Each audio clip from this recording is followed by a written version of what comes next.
In this video, I'll give you 3 different ways to decide what will work best when it's time to base your miniatures.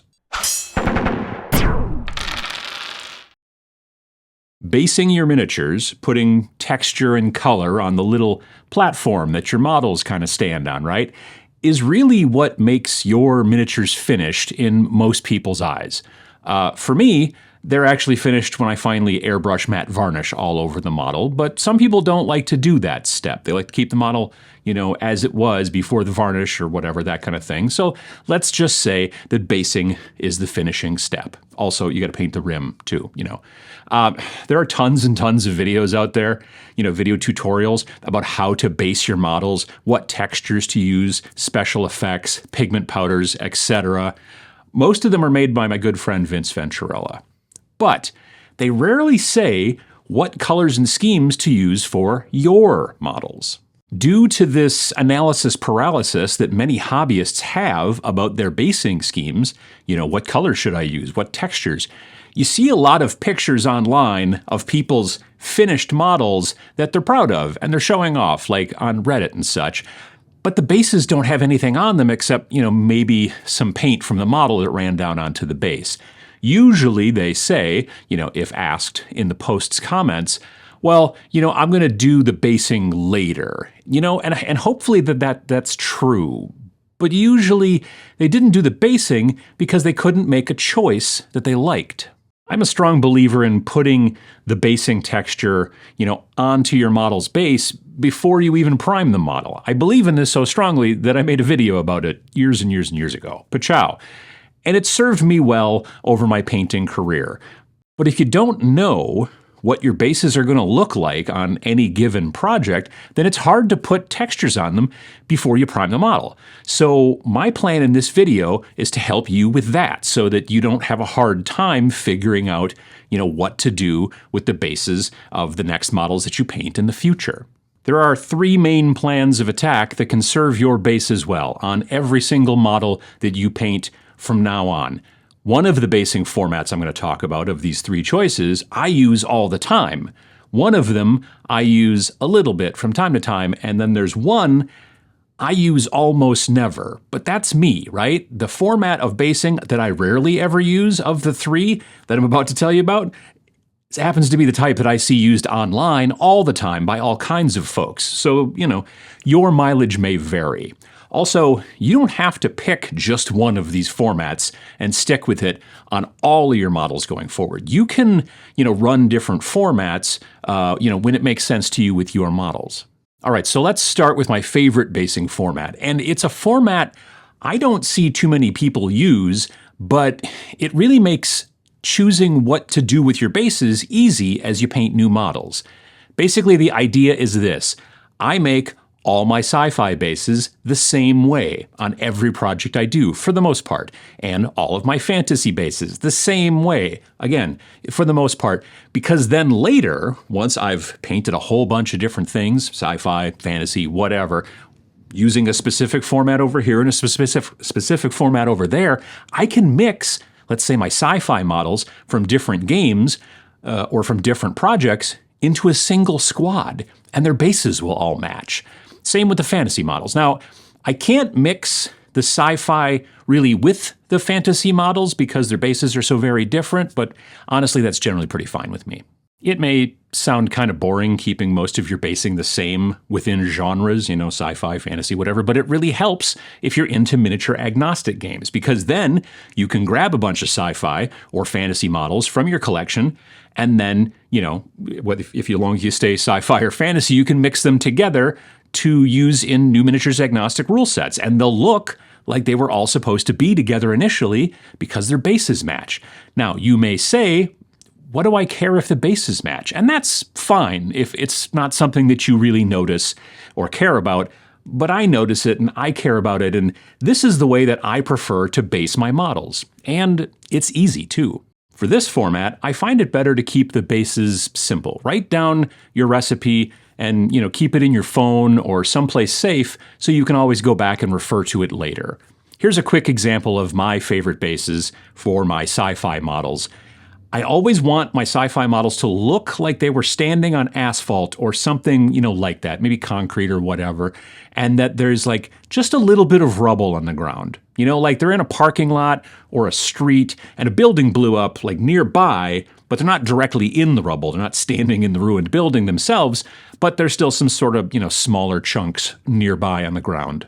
The unsullied surface of GW bases already has kind of a little tiny microtexture that can work great to simulate asphalt or, again, concrete, whatever. So I don't actually put an overall texture on the base when I start. I mainly just use a bit of super glue or CA glue or whatever you want to call it to sort of dot the surface and then sprinkle a little bit of kitty litter onto the base to simulate smaller chunks of rubble and stones and things like that. Then I put a few, not too many, just a few slightly bigger rubble chunks onto the bases. And here I use my favorite battlefield rocks, which are technically actually cork and not actually rock, from the Army Painter. We made a video about those great basing pieces. It showed up on their channel just recently.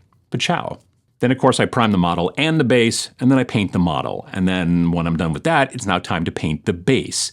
I paint the entire base in Army Painter Thematic Deep Gray.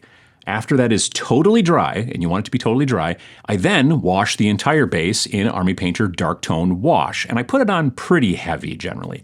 That'll take a long time to dry, and you want to make sure that it is totally dry because now it is time to dry brush on some ash gray from the Army Painter Thematic line as well, and it's not a good idea to try to dry brush onto a wet surface. It basically just starts blending and it doesn't work, right? Lastly, after that's done, I'll dry brush just the tops of the rubble, like the bigger pieces and stuff like that, and maybe even the model's legs a little bit to make it seem like it's got some dust on it and everything like that. Again, with a little bit of Army Painter Thematic Company Gray. That's it. Using this texture and color scheme for most of my sci-fi models isn't just quick and easy and also makes them all match, as I mentioned before, but it also allows the model to stand out more than the basing. Your eye is drawn more to the model when the basing is a little bit simpler and kind of gets out of the way of the miniature, at least in my opinion. It's also why I keep my terrain paint jobs pretty simple as well. It makes the miniatures pop out more. Pachow. And there's a video I've done about that idea as well. Now, I'm not saying that you have to do your sci-fi bases like mine. You certainly can, if you'd like, but that's why I gave you the kind of example there. But what I'm saying is that for this format, where most of your sci-fi models' bases match each other, or your fantasy models, bases match each other, or whatever, come up with a simple, easy, and reproducible basing scheme and stick to it most of the time across all the different models you paint. You won't have to think about it too hard, right?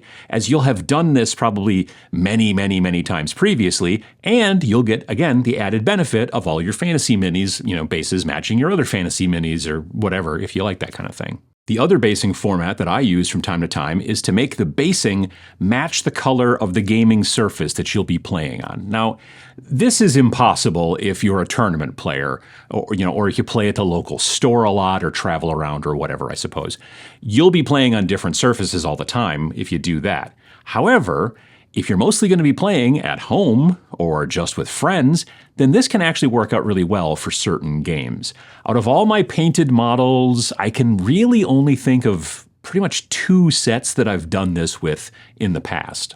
When I finally decided to get into Star Wars Legion several years ago, I decided to buy a desert looking 3-foot by 6-foot neoprene mat. And I also got a lot of Tatooine style 3D printed buildings. Therefore, I decided to paint my bases for my Empire army in a desert scheme instead of the normal way that I paint my sci-fi models, as I mentioned previously.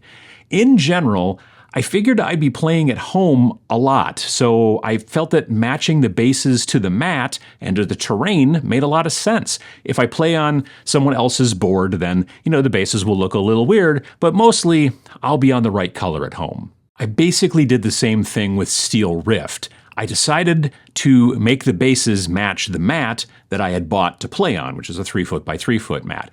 I wasn't as worried about trying to match, again, the other sci-fi models that I have in my collection because these are a very different scale than most of the rest of the models that I have, which are all mostly around 28 millimeter scale or whatever.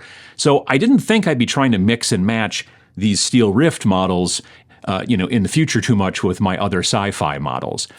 Basically, what I was trying to do board-wise was I was trying to kind of match a video game level in Battlefield 2042 called Hourglass, which has kind of a big city map that has been mostly covered in a sandstorm, so it's just buildings poking out of the sand and all that kind of stuff. Therefore, a desert scheme again. The last basing format is one that I see mentioned the most online, but it's the one that honestly I use least.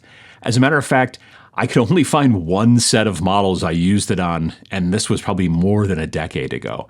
The idea is to make your basing color the complementary color, or otherwise known as the opposite color, to the main color in your models, right? The idea is to make your models really pop or stand out against the complementary color on the base. You can easily find a color wheel online if you look it up, or, again, Pachow, watch this old video I did about color theory.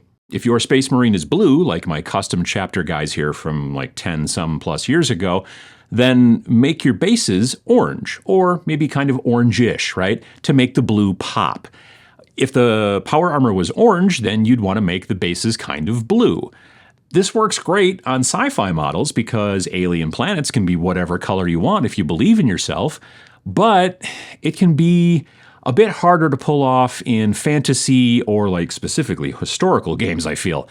The other big main complementary colors, right, besides blue and orange, are red and green and purple and yellow. Those are the opposites there. So you can see how this can be a little difficult sometimes, depending on the type of game you're playing. It turns out there's even a bonus fourth way to do your bases. I seem to be inexplicably getting into Necromunda with some local friends, and Necromunda models already come with molded bases, designed to look like the deck plating that kind of makes up the majority of the hive, right? So the texture is already kind of chosen for me, and you generally paint those bases metallic and then, add some rust. The idea for those bases is pretty much already sorted, so I got that going for me, which is nice. Most people feel that a miniature isn't done unless the base is done as well. And yet, a lot of people have trouble deciding on how they want to base their minis. I didn't give you basing instructions in this video. Well, except for the sci-fi thing. I did kind of give you instructions there, right? But again, like I said, there are thousands of other videos out there to help you with that. But I tried to help you decide what format you're going to use on any given model. Standardized basing, for theme and genre, basing that matches your board, or basing with a color that's complementary to your models. Do you have trouble basing your models? Do you spend a lot of time on each squad or even on each model trying to figure out what you're going to do to your bases after the model is done?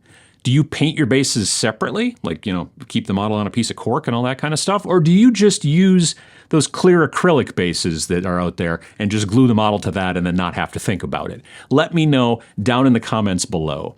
If you think this video was good and in some way helped you out, then hitting the like button would also really help to get the word out to others as well. If you want more of these videos like this every single week, then you can hit subscribe down below there as well. It's free. Thanks for watching.